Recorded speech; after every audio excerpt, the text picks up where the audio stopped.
Hello, we are out here. Let's start.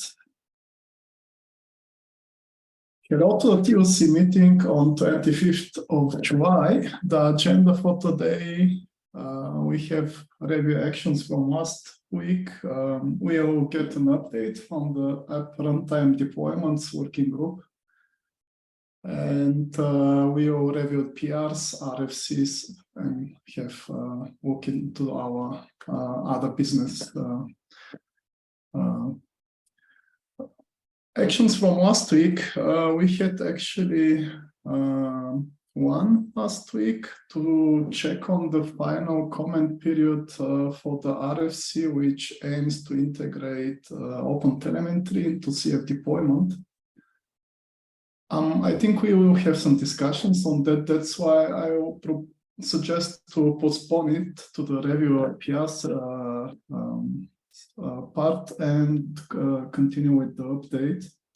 So, Jochen, the floor is yours. Yeah. Okay, then let me share my screen. So it's been a while since the last application runtime deployments working group update. I think it was in March. So yeah, quite a lot has happened. So first, the migration of all infrastructures has been completed thanks to Chris's help. So we have a new GCP account, CF Deployments Working Group, which now hosts pretty much all of our test environments. We have one new AWS account hosting a few resources and also a new dockerhub account. All the credentials have been transferred, so everything is now settled, and Concourse has been set up. So this is all fine. One thing that kept us, sorry, yeah? No? It was just an echo. Okay. I'll ask a question. Why did you do this move? What was the motivation behind it? Because everything was hosted on VMware's resources and they wanted to get rid of it, and we wanted to shift it into community-owned accounts. So that was quite some effort. We started with this quite some time ago, but now it's really done. Good. Another thing was that kept us busy for some time was the update to the latest bosh bootloader version. With version 9.0, they introduced the update to Terraform 1.4 with a lot of breaking changes. Actually only minor breaking changes, but still we had to fix all of our test environments, and we also have made a number of contributions to add plan patches for AWS DNS stuff and to get everything running again, but this is also finished. Next, the branch protection rules have been activated for GitHub branch protection, ensure that only referred pull requests can be merged. So we were the first working group where this has been activated, and Stephan and me fixed a few things, regular expressions for V version branches, but now the protection rules are in place and working as expected. And I think other working groups have already followed. Good. Then to our most important story, or maybe also epic, the migration to the new CF Linux FS4 stack. Just, I think 2 weeks ago, we could complete this huge story. So in a number of smaller stack steps, we have now rolled out the support for CF Linux FS4. So in the latest CF deployment release, all traces of the old FS3 stack have been removed. Also, the Bionic stem cell has been completely removed. And now the only stack and stem cell we have are the new jammy ones. So this involved a lot of intermediate releases with breaking changes, making FS4 the default stack, remove FS3, and then remove our infrastructures for validating, pipelines for validating FS3 and Bionic. But this is now done. Good. Any questions so far? And the CF Linux FS4 compat release is also yes, thanks Beyhan for mentioning this. Yes, we also have not we, but the runtime interfaces group has provided a compatibility release. So the FS4 release has a breaking change where Python and Ruby executables have been removed because they did not want to update those anymore. This would have caused a lot of trouble for us here at SAP and also for other companies. And so it was decided to provide a compatibility release where Ruby and Python are added again. This is the only difference. And we have an ops file where you can switch the default FS4 release with the compatibility release if you need to.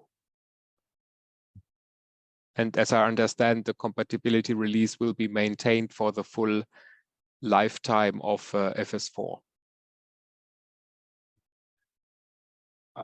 I believe the motivation for removing Python and Ruby was to reduce the attack surface of the base OS. Okay.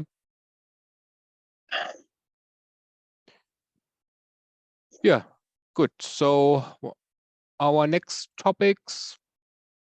So we are continuously working to stabilize the Cloud Foundry acceptance tests. There are a few rather outdated tests which fail very often and need an update. There are some jars checked in where the sources have been lost. So Carsten is doing a lot of work here to improve and fix that. Then there are ongoing discussions about new stacks for the cloud native build packs, and we may have to integrate those in CF deployment, also validate those. But these are ongoing discussions. So far, nothing has happened here. And a smaller upcoming topic is the migration to the new bosh SHA 256 checksums. Here we currently still SHA-1 using. So here we will have to update our update releases pipeline. Any questions?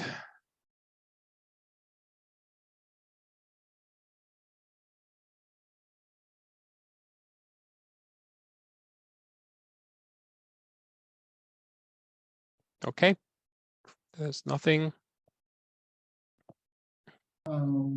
Is there anything we can help?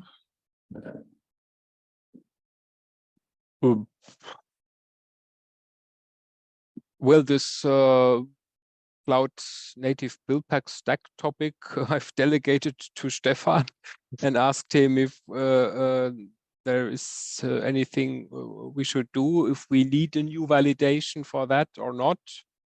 So if there is anything needed in the CF deployment context, integration of new stacks, then we should get in contact early so that we can update the release and validation process. There is an RFC, most probably you know about it. Yes, but there any I'm not feedback? directly involved. So Yeah. If you have any feedback, you can please comment on that. yeah, Yeah. okay. I think it's from a working group point of view a little bit early because there's still this content discussion. What do we want to achieve? And from application runtime deployments working group, it's then more facilitating the way and decide which type of ops file we want as soon as it's clear which stacks should be supported. But that will work, I'm pretty sure. Also, the RFC, which aims to integrate OpenTelemetry into Cloud Foundry deployment, will most probably bring some ops files into so that we can enable both the components. Yes, there were the first changes to remove outdated nozzle ops files, and if there are new ones coming, okay, just the usual decision. Is it experimental? Is it productive? Do we need any new acceptance tests? But yeah.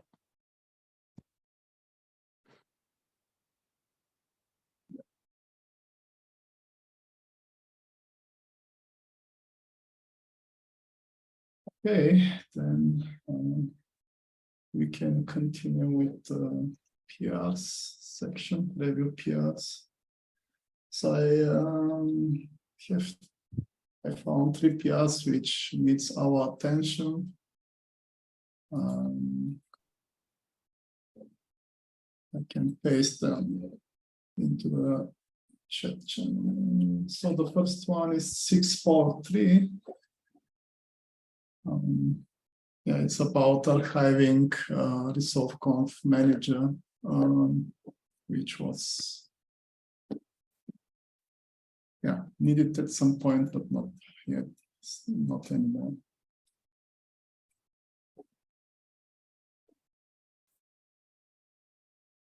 We have already enough.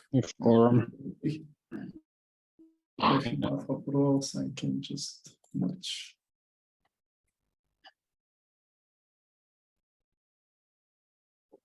Okay. The next one is 654.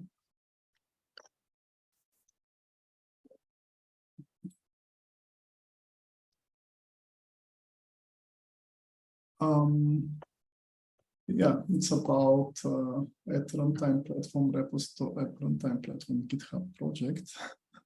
So there is the automation which Ruben maintains, and you can zoom the projects into. Yeah, my working group is using old projects or classic projects, which are limited to 25 repos each. And I think we have 150 something repos. So it'd be great to get those all in one project and use this automation Ruben made. Yeah. Yeah, they reached also out via Slack. So I said we should just merge this PR and then it will probably break because there will be some setup needed on the project side. It expects some fields, but I will do that like after it's set up. It's easier to debug that way. There's no, I mean, this is a. Okay. I'm merging. Okay. What can possibly go wrong? I hope you have time right now to debug, Ruben. I think it's like setting up a GitHub action per thing, so it should not block other groups. It'll just be a one failing job, and that's fine. And the last one for review is, I just noticed that on the TUC page, we didn't update the TUC chair. So I opened my own PR. It's 655. So okay, we have already that. 1 second.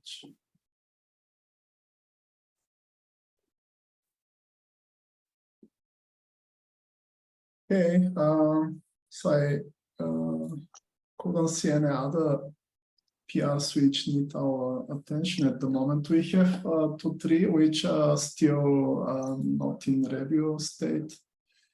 I will suggest to proceed with the RFCs which we have. And the first one is the one about integrating open telemetry into CF deployment. So we have already 4 approvals, 3 approvals from the TOC and 1 from Jochen. So there was a change in the RFC. So the last comment, but I don't think that is something which is too has high impact on the RFC, so that we can extend the review period or final comment period. So it was basically the decision to not use the metrics agent, but directly use the forward agent to forward the metrics to the open telemetry collector.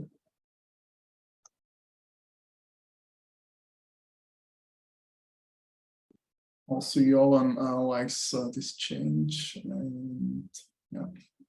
Okay, so we have the approvals. Then I will merge it, and afterwards we'll update the sequence number of the RFC after the meeting. Any comments? No. Okay.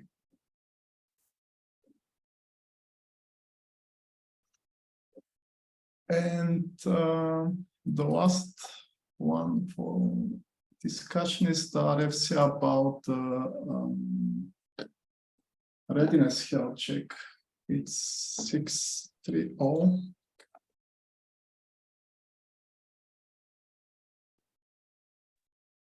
Yeah, So go ahead.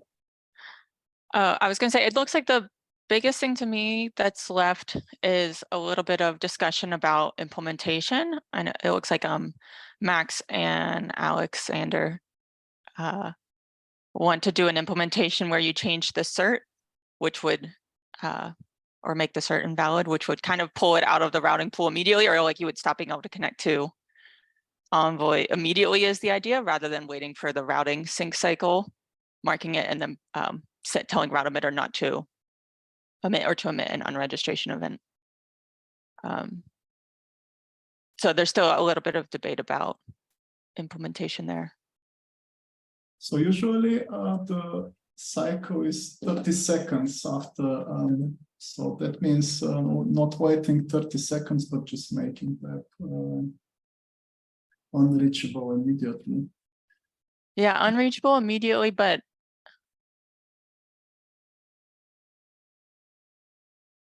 Go Router would, you could imagine if a lot of your apps became unready and you made all their certificates unreachable, but the route emitter would keep adding it, or at least once, like you would have the risk of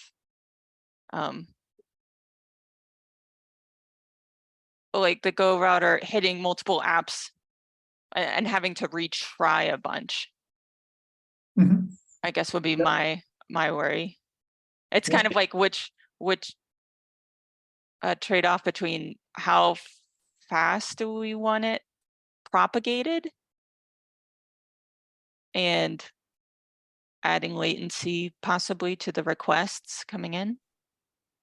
Yeah, I could definitely see you getting a race condition there, depending on the amount of traffic you're getting in the instances. Mm-hmm. Especially if you've got an interruption in between the Go router and the cells. So let's say you're crossing a routing boundary or something, and there's some intermittent routing failures. I could see you yo-yoing big time. Mm-hmm.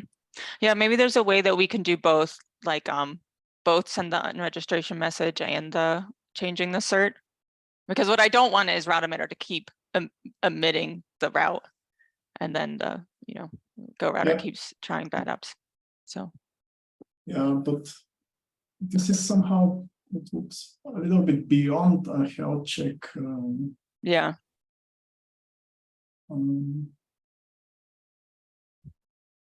Is it another RFC? Is it in scope? Do you see it in scope for this one? I was just wondering.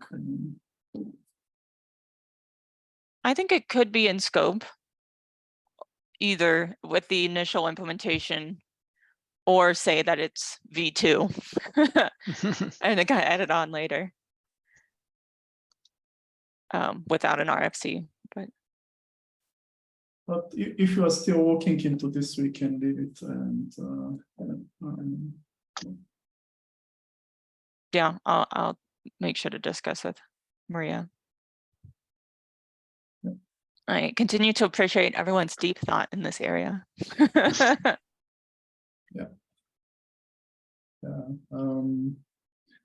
Yeah, I went over the other comments and they are all resolved, and this is the last open here. Okay, then we can leave it for now and check next week.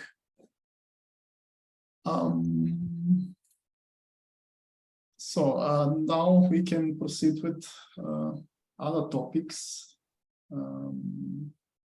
I added one regarding vacation. My idea was maybe to sync when or how the availability looks during the next week, so that we can cancel meetings early if we don't have a quorum.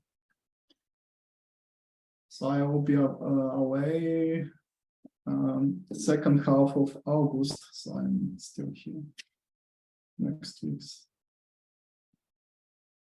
I'm on vacation.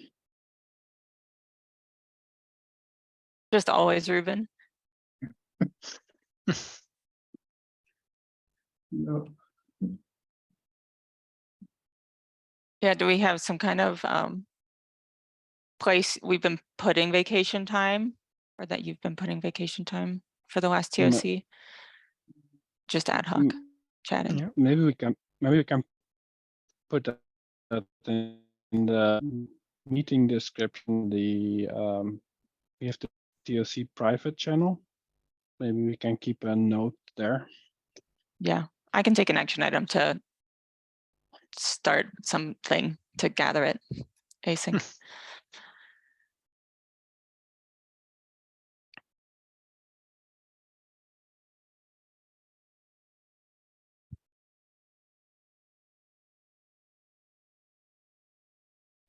Yeah, somehow I was away for a minute.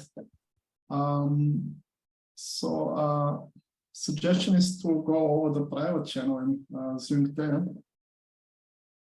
Okay, we can yeah, we can do this.